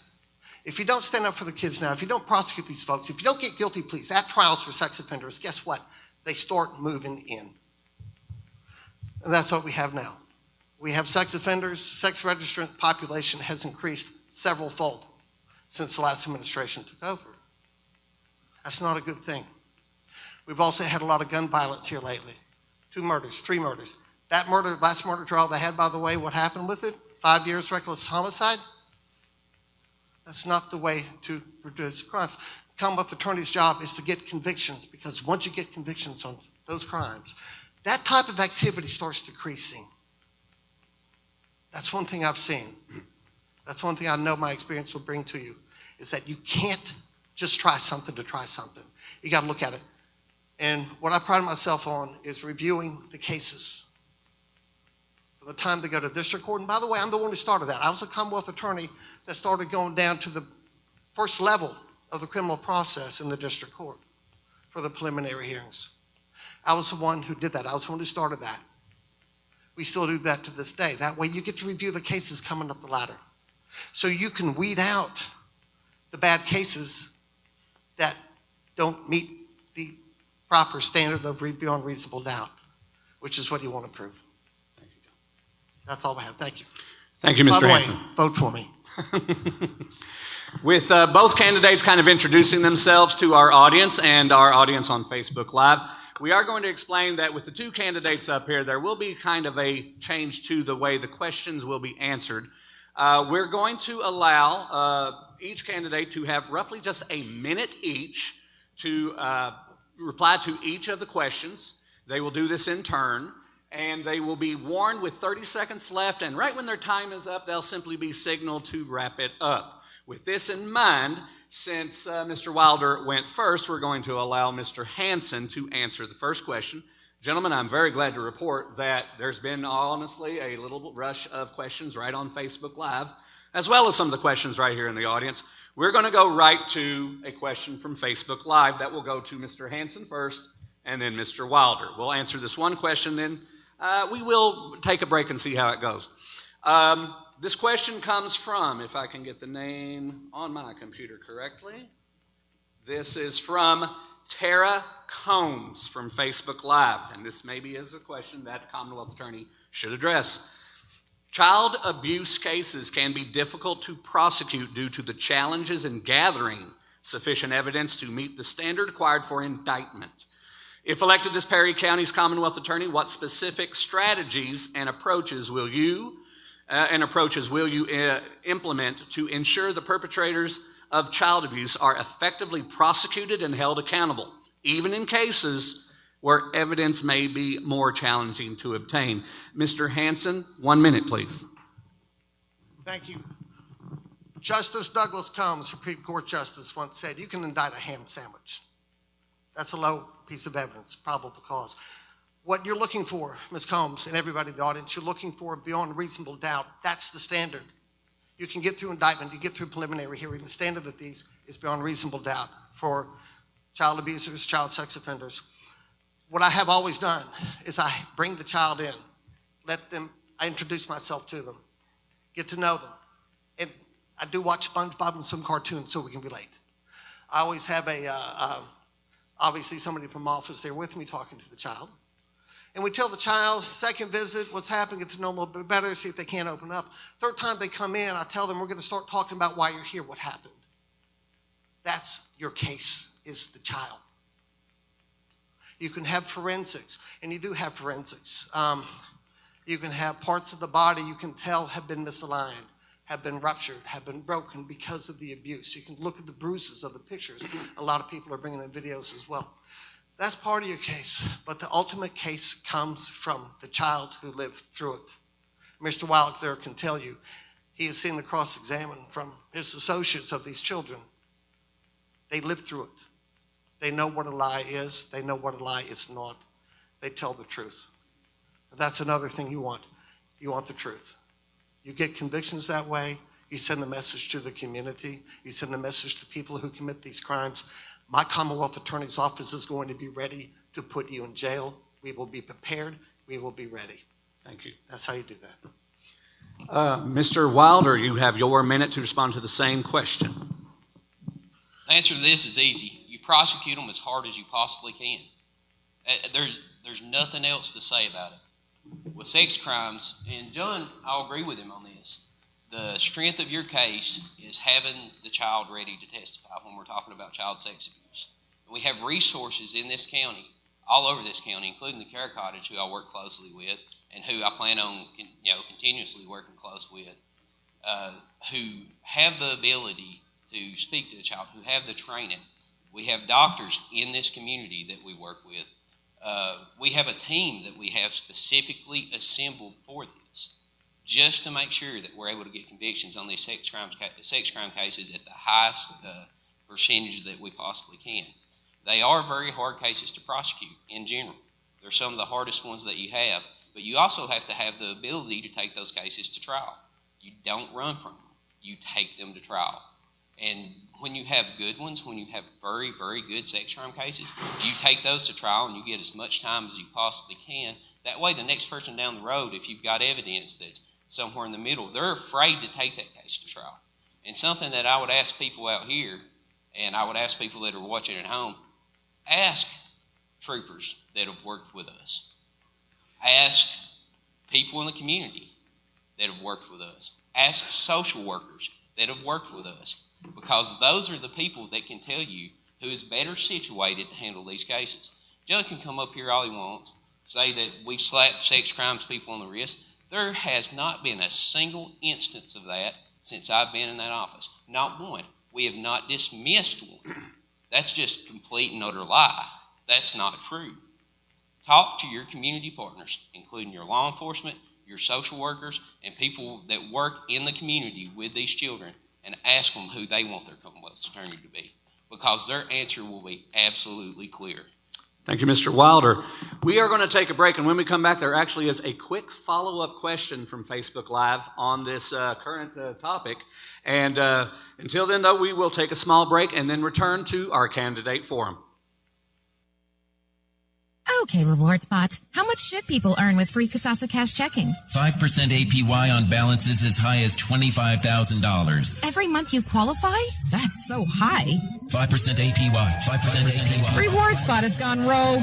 Free checking, cash rewards. Ask for Kasasa Cash. It's our superpower. Learn more about Kasasa at People's Bank and Trust Company in Hazard. APY equals annual percentage yield. Qualifications, rules, limitations, apply. Rates and rewards vary by account balance and qualification status. Contact institution for details. Member FDIC. Get up off of that thing and go to Tim Short Chrysler. Get up off of that thing. No one will treat you nicer. And there is my invitation to James Brown, just like these other car lots are trying to imitate Tim Short Chrysler. They have 100 cars. Tim Short Chrysler has 300. They claim to have the lowest prices. Tim Short Chrysler does have the lowest prices and will always save you money. Tim Short Chrysler, give them a call right now, 606-436-2277. Guys, get up off of that thing and save you some money at Tim Short Chrysler. Solid as a rock. East Kentucky Gravel Sales is your rock-solid choice for residential and commercial projects, offering services like excavation work for house seats, driveways, footers, ditches, and water lines. They install and repair septic systems, have many gravel options with delivery available, and are fully licensed and insured. East Kentucky Gravel is looking to hire a CDL driver. Stop by in person at Highway 15 South in Happy, Kentucky, or call 606-438-4925. Make East Kentucky Gravel your rock-solid choice. Solid as a rock. Hey, you. Yes, you. The one that's listening. Yeah, you. You've heard of Custom Cleaners. They've been around Hazard forever. And you think that dry cleaning is all that they do. Well, guess what? They also do laundry now. And what an excellent job they do. That gives you more time to spend with the family. If you need something for your business that concerns cleaning for your employees, they do that too. There's no job too big that Custom Cleaners won't do and do it right. And they have delivery and pickup if you need it. Custom Cleaners, 436-3466. You're in Hazard. Give them a call today to do your laundry. Mine Service Company, a trusted name for quality mine supplies, is happy to announce the opening of their new hydraulic hose division. Now you won't have to travel abroad to get hoses and fittings. Located on Highway 15 South, on Willie's Way across from Applebee's in Hazard. Everything you'll need to get up and running. They even have hoses and fittings for Cat, Volvo, and Komatsu heavy equipment. Trusted for over 100 years in the mining industry. And now bringing you quality products in their new hydraulic hose division in Hazard. Mine Service Company. Rental Pro Propane, Propane, Propane. Hey. Yes, sirree, baby, it's that time of year again. The chill is in the air. So when you need your propane tank refilled, keep Rental Pro in mind. We have fast, convenient service and down-home pricing. So again, when your baby's got the chills and she needs her tank refilled, Rental Pro Propane, Propane, Propane. Hey. Are you ready to shape up, get stronger, or feel good in your body? Ascend Strength and Fitness, located at 138 Grandview Plaza, is always accepting new members. Memberships start at $30 a month with several discount options available, and your first day is free. Ascend Fitness is open 24/7, has over 10,000 square feet of workout machines to choose from, a supplement shop, and personal training available. For more info, visit them at ascendsf.net, on Facebook, or call 487-0057. That's 487-0057. Welcome back, ladies and gentlemen, to our second candidate forum of the first evening for these in our voting area. Remembering that the election for Commonwealth Attorney, as well as the other offices, takes place on November the 5th. With the questions about child abuse that was represented before our break, Wayne Melton is asking pretty much what I see as a follow-up to this, and it's very simple and specific. But how will this office move forward with prosecuting sexual offenses specifically? Jonathan Wilder, you have 1 minute. For us, that answer is pretty easy, and it's in the same way that we're doing it right now. Like I say, I've been essentially not completely running this office, but have taken over a large deal of responsibility in this office for the last 8 months. And during that time, we have made sure that we're maintaining strong ties with anyone that's a victim. And we're trying to have as much communication with them as we possibly can. And that's the biggest thing that you can do. Because if there's information out there, as we've already talked about, these are hard cases to prosecute in general. So you have to have as much open communication with people as possible. And you have to make sure that your victim's information is getting to state troopers. You have to make sure that community members like the Care Cottage or other people in the community like therapists that we work with are communicating back and forth as clearly and openly as they can so that everybody has the information that they need in order to help with this prosecution. And again, when you have a good case, you prosecute it as hard as you can. Because that is the barometer you set for every other case coming down the line after that. And You just make sure that you're doing the best job that you can, and you hold yourself to that. Don't forget about it. Don't hold back. Make sure that you're working with everybody as much as you can. Sex crimes are like that every single case. The best sex crime case, there's a very high likelihood that it's going to go to trial. The worst sex crime case, there's a very high likelihood it's going to go to trial. So you have to prepare these cases from the first minute like they're going to be sitting there in front of a jury. And if you don't do that, then you're failing those people. And that's one of the biggest things that we have to do in these jobs is not fail people that are members of our community that have been victims of crimes. Thank you, Mr. Wilder. Your response to that question, Mr. Hanson. Mr. Wilder is correct. You do have a care cottage. The care cottage is where you have what's called multidisciplinary committee meetings. At those meetings, you have a group of social workers. You have police persons. You actually have a private individual that can come into the meetings as well. But of course, the Commonwealth and the county attorney ideally should be there. What they tell you is, from the social worker standpoint, when they have the cases, they're going to tell you who they think is telling the truth, who's lying. My goal is to find out how these cases came up. How do they come up? And that's the target. That's the target. You ask how we are going to begin the prosecution of these cases, how we're going to handle these. That's how you do it. You look at the background facts. You find out whether or not there was a divorce involved. If there was a divorce involved and it gets nasty and somebody alleges sex abuse, you really got to look at it, because you got some really evil people that will hate each other so much during a divorce, they're going to throw the kids in the mix and hurt them more than anything else. So you got to, first off, beware of the truth. You got to look at the evidence. The hard evidence is the medical evidence. The hard evidence are the notes from the social workers, from the police who were there. And the biggest thing, too, as I said before, is the demeanor of the child. You can tell when you get to the point when you talk to a child, they draw a blank. They get to the point you know something bad happened to them they did not like. It wasn't a beating on the butt. It was something they thought was abnormally, horrifically bad that happened to them, and they carry that scar with them for the rest of their life. That's why you want to prosecute. Those are the cases you want to take to trial. Those are the cases that I, as a Commonwealth, has won over and over. Mr. Wilder, again, can testify to that. He lost. He won the last one after I left office in 2018. He won a case, 102 counts, BOI. Did he win it as a not guilty as a defense attorney? It wasn't prepared. We prepare, we get ready to go. Thank you. Thank you, John Hanson. All right, we are going to go to questions from our audience. Do we have anybody in the audience that is prepared to come up to our microphone? What checks and balances will you put into place if elected as our Commonwealth Attorney to assure fairness for everyone? So fairness checks and balances from your office, John Hanson. The response first belongs to you. Could you use the microphone, please? Quickly read the report. You got a police report, or you have somebody that comes up to your office that says, hey, there's something bad happened to me. I want to take it to grand jury. Can't get the police to come out, et cetera, whatever. You talk to them. You see what the facts are. You see if they have a case first off. And what you do is you hear them out. You don't give a darn about the names in the police report. You don't really pay attention to the names. What I do is I look at the facts. If there was a break into a home and somebody wasn't there and a gun was stolen or somebody was hurt, I know you have burglary second, 10 to 20 years, Class B. If a gun was used, somebody was hurt, now you have robbery second. If it's a serious assault, now you have robbery first.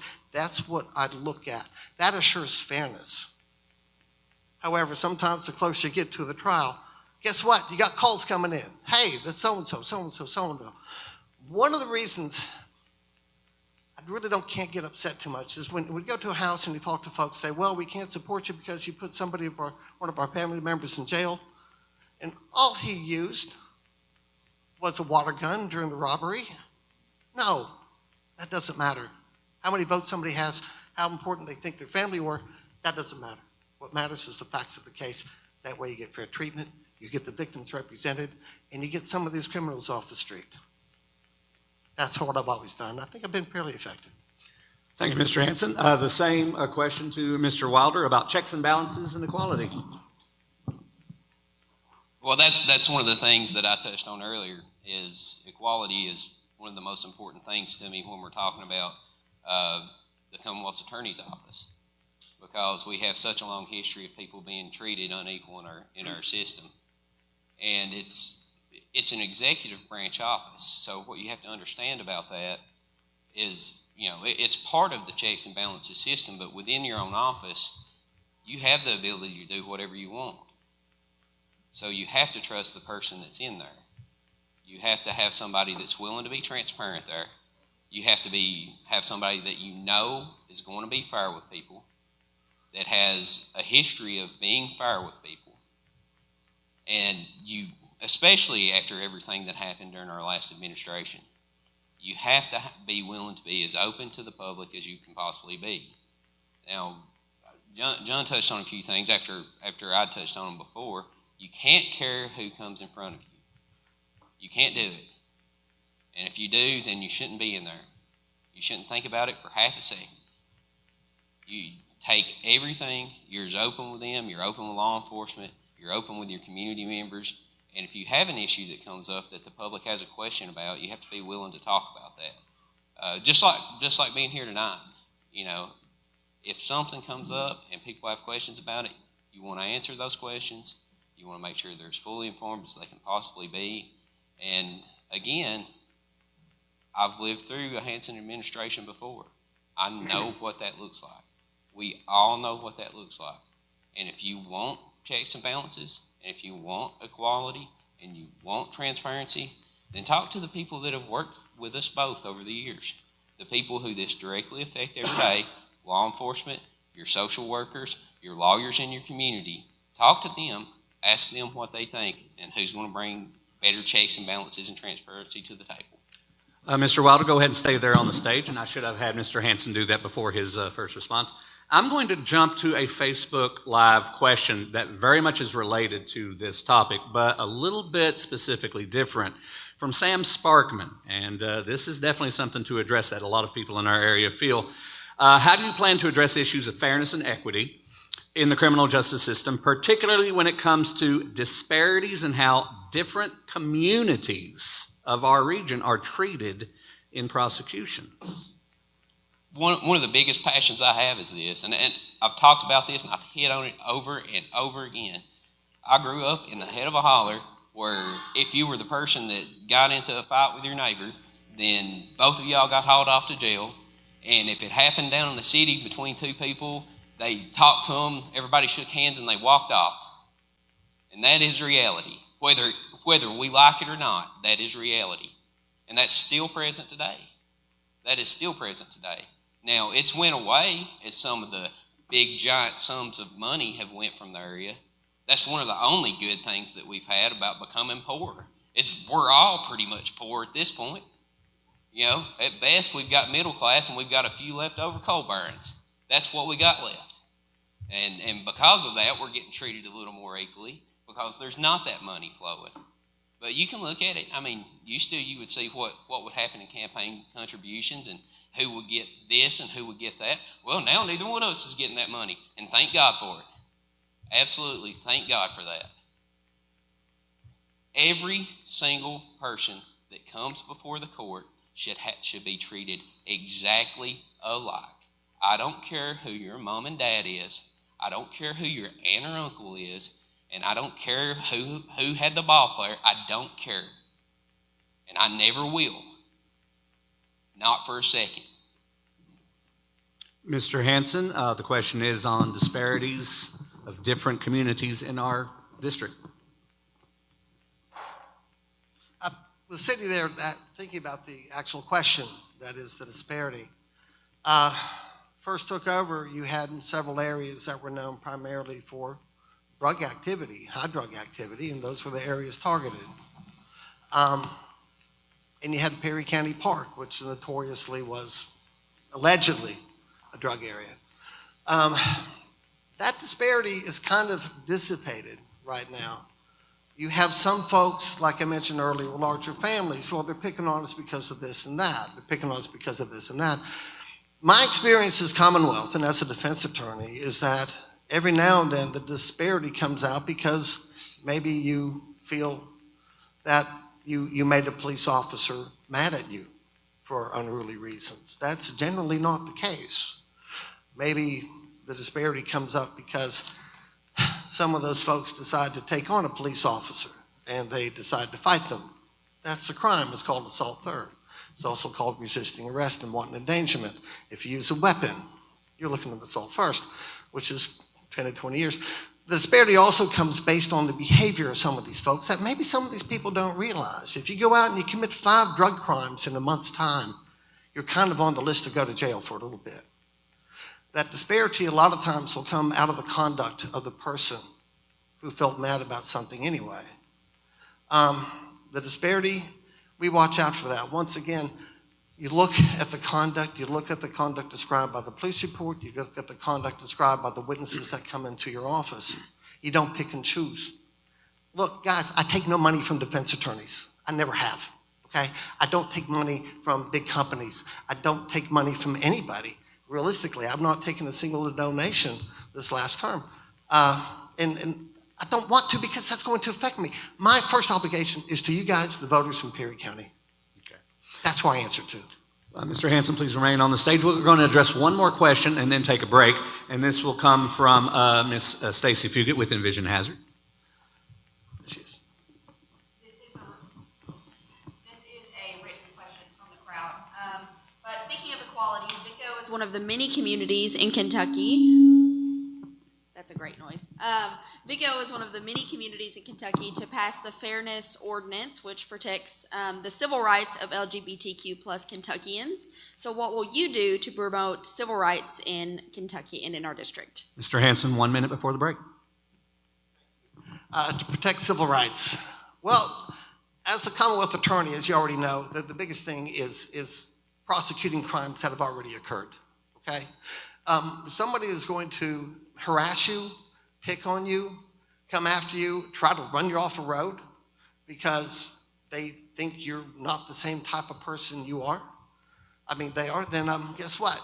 That's called a hate crime. That's how you do it. But Kentucky's hate crime is not the best hate crime out there. It's kind of a verbiage, kind of like a word salad, that you can bring it up to the judge or to the jury after everything is done. Typically, you can bring it up to the judge after you have a hate crime underneath, after the jury finds the person guilty, and the judge or the jury can decide whether or not it was a hate crime. That hate crime will enhance it to a certain amount. It doesn't really say. The problem with the Commonwealth Attorney's Office here, and I'm going to kind of wax fairness here, in Perry County, we have a very eclectic population of non-white folks, of non-white, non-heterosexuals. I'm going to try to be as politically correct as possible. They're accepted. You don't run into it that much here. It's a very open community because the families here love their children. They love their family, and by God, you treat anybody the wrong way, you're going to get it, okay? But if you go across that line and you're being picked on because of the civil rights, the new laws that have just passed, that is the Kentucky Safety Act, have provisions in there that will allow you to kind of go after these folks a little bit more. And that's a good thing. So that's how we do it. Thank you. Mr. Hanson, thank you. We will take a break after Mr. Jonathan Wilders. Go ahead and give your 1 minute response, and we'll go on to a break. Thank you. Well, when you talk about civil rights, you're not just talking about it in the frame of prosecution when you're talking about the Commonwealth Attorney's Office. You're talking about it from the frame of hiring. You're talking about it from the frame of interacting with the community. You're talking about it from all aspects that office touches. I'm going to start with specifically talking about prosecution. This is one of the things that we talk about when we have our prosecutors' conferences. We have a committee that meets with the legislature regularly. We're one of the most powerful groups in Kentucky when it comes to influence in the legislature. And hate crimes have been a focus of the legislature for several years. The original passage of the hate crime statute came from what we put together out of the PAC, the Prosecutors Association. One of the leaders of the PAC is our current Commonwealth Attorney, Jackie Steele, who we have been absolutely thrilled to have here in Hazard as we transition from one Commonwealth Attorney to another. Having those relationships at PAC and having positive relationships at PAC gives us the ability to affect that legislation. That's one thing that Mr. Hanson didn't talk about. That is the single biggest power that we have to influence civil rights, is our ability as this body to influence what the legislature does by what we see.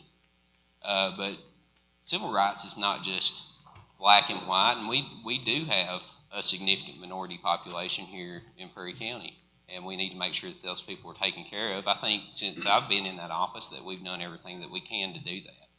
I just will say that we're going to continue to do everything that we can. We will take our final break and then conclude with our candidate forum. Join us then. I love your bag. Thanks. I got it at Belcher and Boudreaux in Hazard. Actually, that's where I got that bog bag you complimented, that bracelet you loved, and that hat you just borrowed. Really? Seems like I love Belcher and Boudreaux, and I haven't been there yet. Definitely does. They have big names like Simply Southern, Consuela, E. Newton Jewelry, Vera Bradley, Happy Everything, Tyler Candles, tons for men, women, and babies, and great housewares and decorations. We should go. That way you can find your own next favorite thing. Absolutely. Belcher and Boudreaux, 439 High Street in Hazard. Gifts, housewares, registries, clothes, and more. It's the place to find your next favorite thing.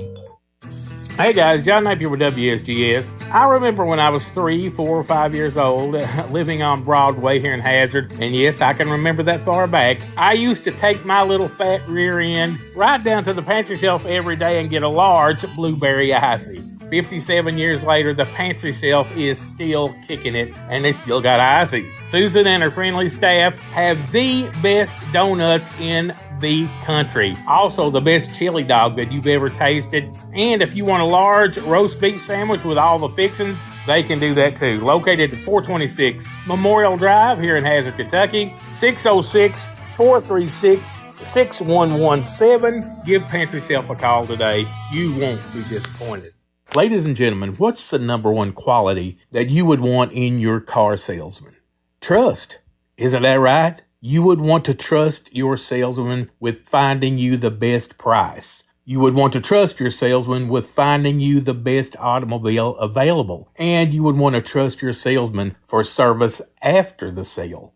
Guys, at Tim Short Chrysler here in Hazard, Kentucky, DJ Hoskins does those three things and more for his customers. He absolutely loves his customers, and I can vouch for it 110%. DJ Hoskins is the best salesman in southeastern Kentucky. His cell number is 606-854-3005. Give DJ a call now and let him go to work for you. You can trust him. Hot Rods Pizza is... Yes, Hot Rods Pizza is the best. You can't beat their mouth-watering, all-you-can-eat lunch and dinner buffet, along with the salad bar that's made fresh daily, topped with their special homemade dressings. Or indulge in many options from the menu, such as pastas, hoagies, burgers, Philly cheesesteaks, sides, and so much more. Choose from dine-in, carry-out, and delivery at your local Hot Rods Pizza location in Pikeville, Betsy Lane, Allen, Hyman, and Hazard. Hot Rods Pizza is now hiring. To set up an interview or place an order, call 606-551-0055.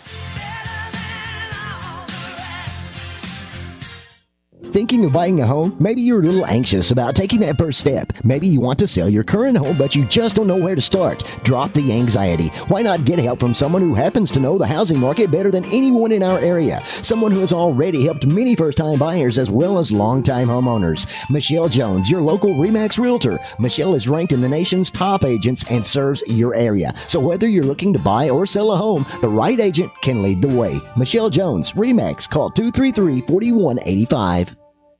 As the sky grows dark and the moon glows bright, strange creatures appear in the night. As witches scream and werewolves whine, sends shivers and chills up and down your spine at Farriston Haunted Forest and Myrtle Manor in London, Kentucky. Join them if you dare for a Halloween scare during their 25th season of frightening fun every Friday and Saturday from 7:30 to midnight. And from 7:30 to 10 on Halloween night. Ticket prices are $15 per person per event or $25 for both. Follow them on Facebook for all the spooky details or call 606-309-6049. Fairest and Haunted Forest and Myrtle Manor, one of Kentucky's must-see haunts.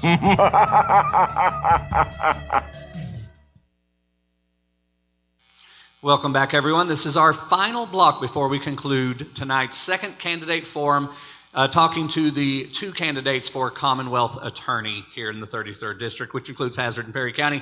Quick question that both of you all can answer right from your seats, so have your mics ready. So both of you should answer, I hope, the same way. Kenneth Hall simply wants to know, if either get elected, do you have to close your private practice? A lot of people are curious about that. The short answer for that... Yes, there you go. The short answer for that is yes. That as currently structured, Commonwealth's Attorney is a full-time job in Kentucky. The long answer for that we could go into forever. Let's not. Because they are looking at restructuring everything that's going to happen in the state of Kentucky over the next 6 years, so we don't have any idea going forward. Maybe a related question to both of you. Would you want to give up your private practice to do the job? I think you necessarily have to. All right. Same response, Mr. Hanson? The answer unequivocally is yes. Use your mic, please. The answer is unequivocally yes. You have to give up your private practice. I caused a stir with all the Commonwealth attorneys across the state in 2001 when I begged the powers that be to please let me have my private practice. They would not. They refused. I got calls saying, "What the heck are you doing? You know how hard we work for this?" So the answer is unequivocally, you have to close down the practice. We're going to go to a question presented by Gary Kilburn for listening to us on radio or at Facebook Live. Simply wants to know, and Mr. Wilder has a minute to give his answer to this first. Do the candidates have an assistant Commonwealth attorney in mind? If so, who will it be? Mr. Wilder, 1 minute.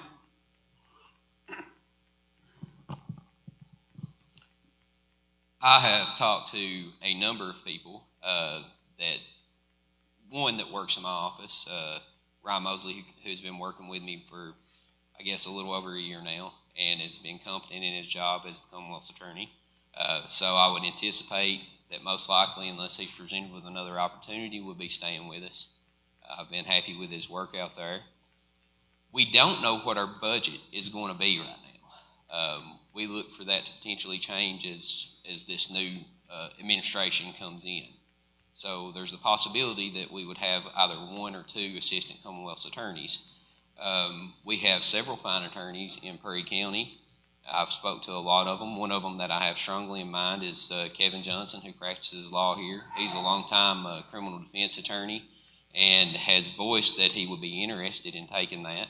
After I've said this in front of everybody, he's probably liable to back out at this point. But there's a number of other people that I've talked to and are interested in getting into public service, which is a great thing.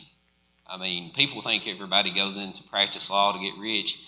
If you talk to people about the number of people that want to get in and potentially do a job as an assistant Commonwealth's attorney and actually help out their community, there's so many of them. So we don't have any shortage of potential candidates for assistant Commonwealth's attorneys.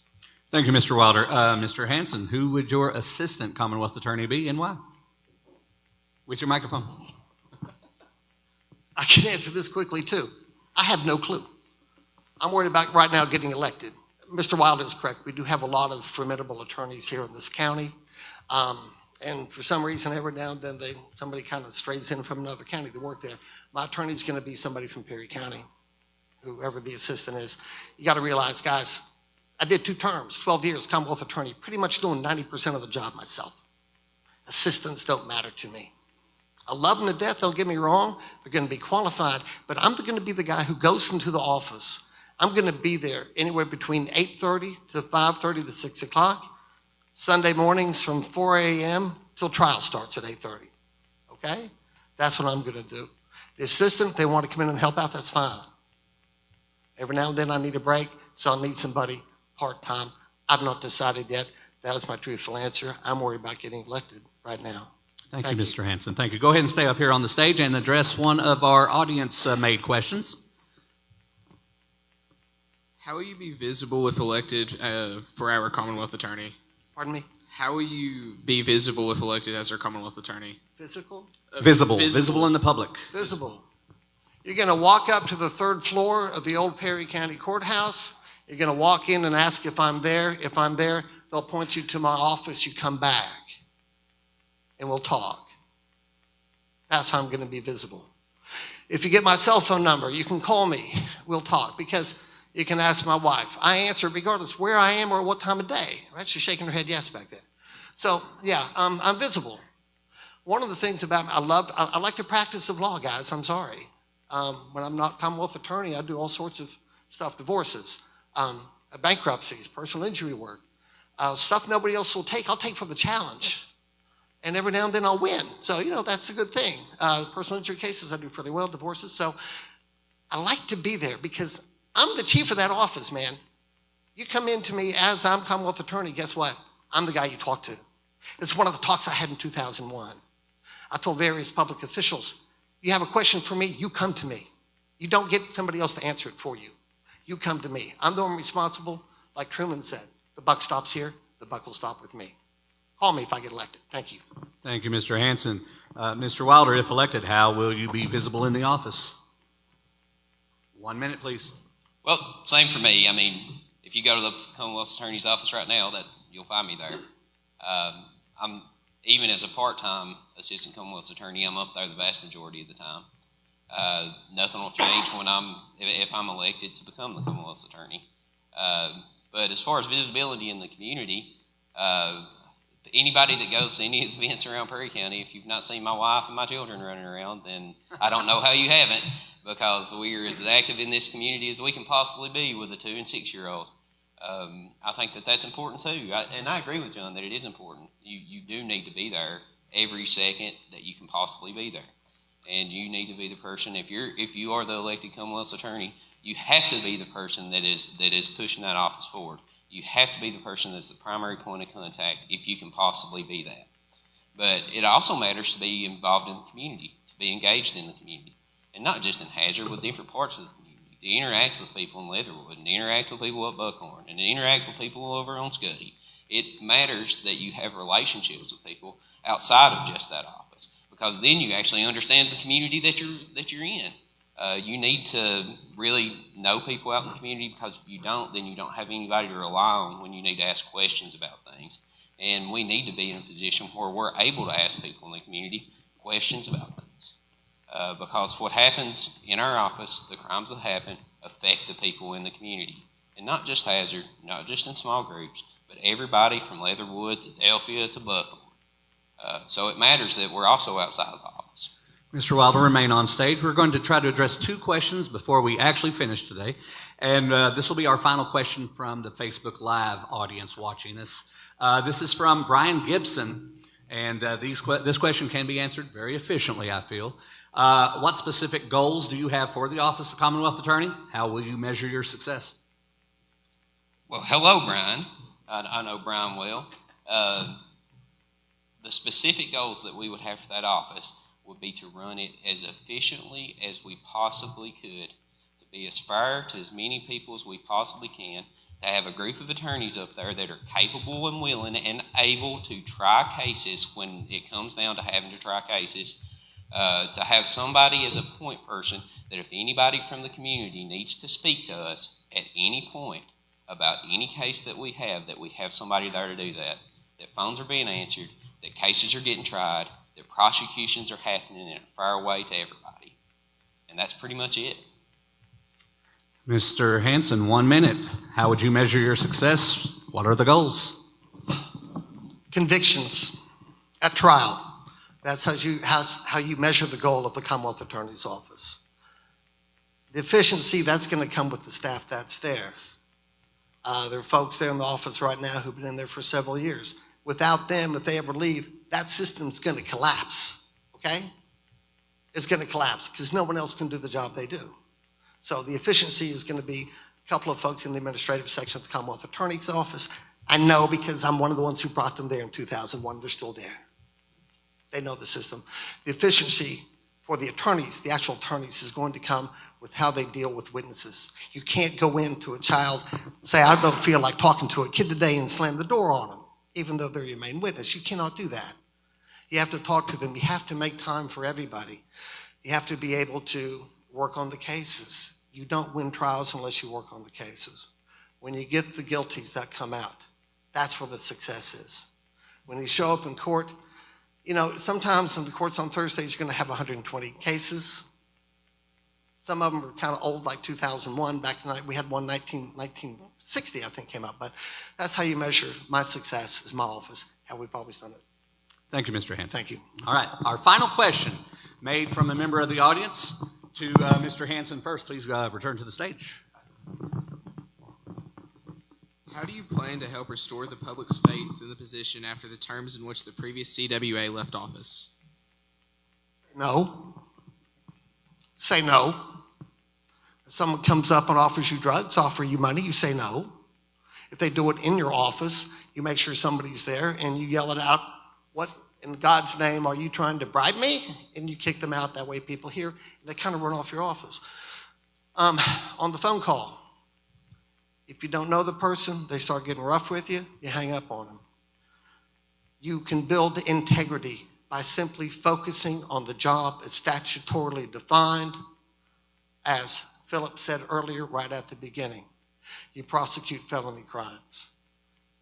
I've explained how I'm going to do it. I look at each case as it comes in without regard to the names, just regard to the facts of each case, how they come in. If a policeman brings me a case I think is weak, they may not get the grand jury right that time. The efficiency for me comes into streamlining the cases that come into the office that are going to be set for trial after arraignment. You measure it by simple convictions, focusing on that. That's how we measure that's how we measure the success of the office. And don't let anything else get in the way. Mr. Wilder, the last minute and response is yours. We're already doing it. We've spent the last 8 months doing this. It was the single most important thing that we have done in the last 8 months. We have reached out to law enforcement. We have reached out to members of our community. We have been as open as possible. We have handled any possible appeals that have come down the pipe from this absolute mess that we have. We have been doing it. If you don't believe that, like I have said 3 or 4 times, talk to your police officers. Talk to your social workers. Talk to the people that have seen the job getting done every day for the last 8 months. Talk to the people that I have worked with for the last 13 years. And talk to the people that John worked with, for some for 12, some for 6.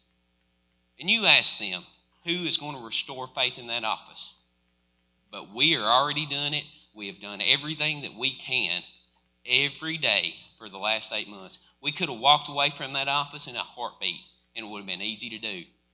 We were in a mess, and we had a whole office full of people that said we're going to show up every single day. I think it was within a month after that, we had one of our most significant trials, or it might have been just short before that. We had one of the most significant trials that we've had in this office. And I went out there and I got a maximum conviction on it, on a fellow that came down here from Ohio and broke into a lady's home, said he was going to kill her. We got a maximum conviction on that. We have started to rebuild faith with law enforcement. We will continue to do that for the next 6 years. And in that vein, I'm asking for your vote. It matters for us. It matters for this county who is elected. Remain there before we conclude, Mr. Wilder. I think it's good to give both candidates one final appeal for your vote. So we're going to give 30 seconds, and just 30 seconds for each candidate to make your final plea. Mr. Wilder, you have the floor. I'm going to start this by saying I like John, and I'm thanking him for being here. I have a young family that I'm raising in this community that I pray to God that 12 and 16 years from now that we have a better community for them than we have right now. We have been through mess after mess after mess after mess. And man, we can start to change it. We can, honest to God, start to change it. Take that opportunity, please. Mr. Hanson, the last 30 seconds for your final plea.